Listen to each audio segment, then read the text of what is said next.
I keep telling them my boy Kaneki and me are like the same. We're one and the same, yo. Like, I always give that advice. Son, you want to get with a chick, right? You want to get with her. You want to make her love you forever. You start from eating from the bottom up, son. Know what I'm saying?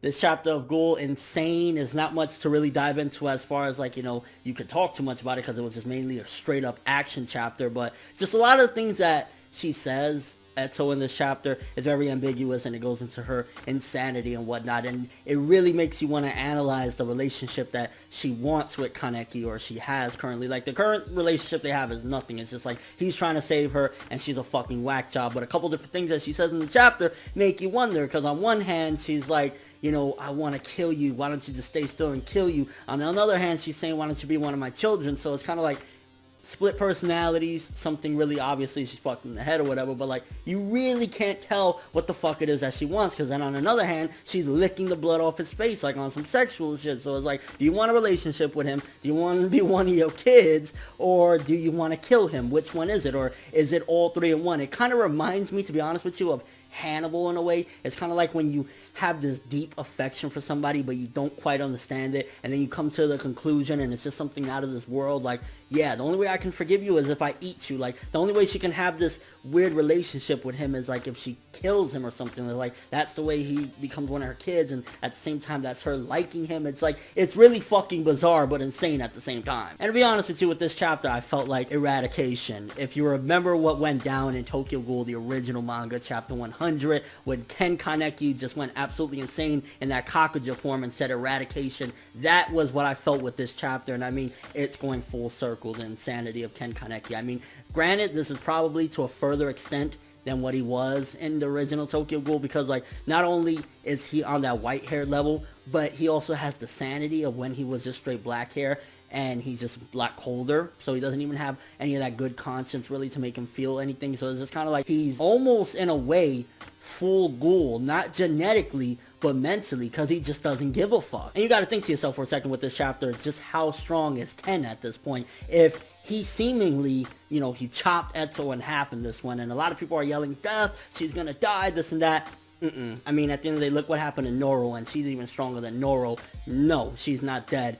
But with Ken Kaneki doing all this shit, for starters being able to chop her in half, and looks like he's giving her the works, granted, we don't even know, because Eto is a nut job. We don't know if she's like purposely letting him do these things because she's giving him openings, because she's playing with him and she's just infatuated with everything about him. She's like, we're just the same, stuff like that. So it's a possibility that that's one of the reasons why, Ken is able to do these things to her and fuck her up and all this other shit. But also, it showcases just how much he's grown as, a fighter, his capabilities and everything that he's able to do. Like, honestly, now, if he went up against Arima, I would have more confidence in him than, at the end of the original Ghoul manga. Like, where he's at right now, like, people question, like, where was Sasuke? I think Sasuke was weaker than what Ken was. Now Ken is at his all-time highest. This is his all-time high of strength and capabilities and everything, because look what he's doing to Eto in this chapter. Granted, I don't know if it's because, she's fucking around with him, so maybe he's able to get these hits in, but nonetheless, he's fucking taking on the one-eyed Ghoul by himself, the one-eyed king, and he's fucking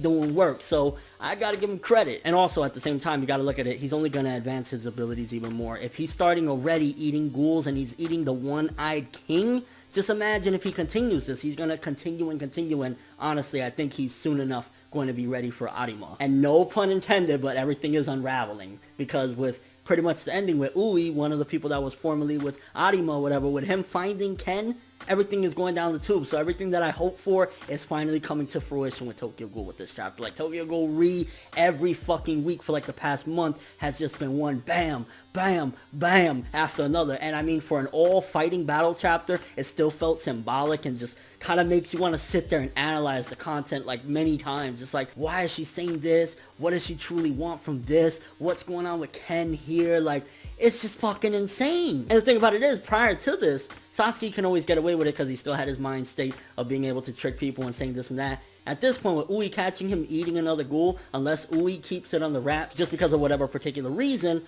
ultimately Ken is out in the open now, and it might be a full-on war with Washu down there. With Washu don't give a fuck, shit is gonna go down. So I think at this point, originally I thought it was gonna be Eto was gonna get away with Kane and, you know, Shu or whatever, but now it looks like it's gonna possibly be Kaneki and maybe Shu, him taking Shu along, if he even has the sanity and the caring at this point that he used to have at any minuscule level for that matter, because we know he cares a lot less. He gives a lot less of a fuck because it's the original him prior to condensing all those feelings he had of the abuse he suffered as a child. Like, it's just fucking insane. So even though it was only action, the art was looking good, and at the same time it's just ever so ambiguous, but still with a point overall with Eto's madness and her feelings for Ken and everything. So still very good to great with this chapter. Like, Tokyo Ghoul, man, a battle chapter, and it's still great, and it's still symbolic, and it's still, you know, leading to a point. Like, we had major progression that is starting to unravel. Ui catching him in the act, it's gonna unravel, and his strength is gonna just be at an all-time high. Like, if he ate the one-eyed, which again, Eto's not down, no way. If Noro could take that shit that he took in that fight,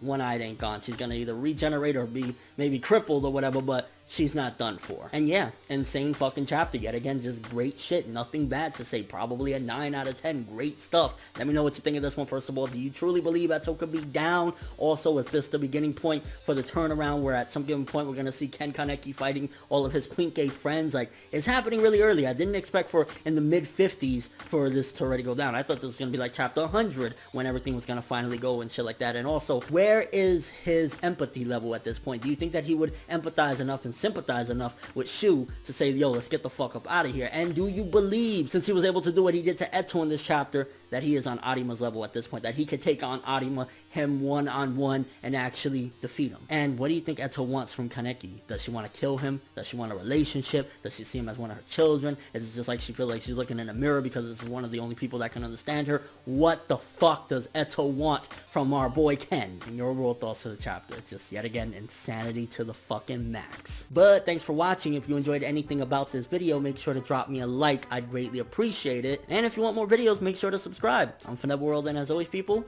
have an awesome day.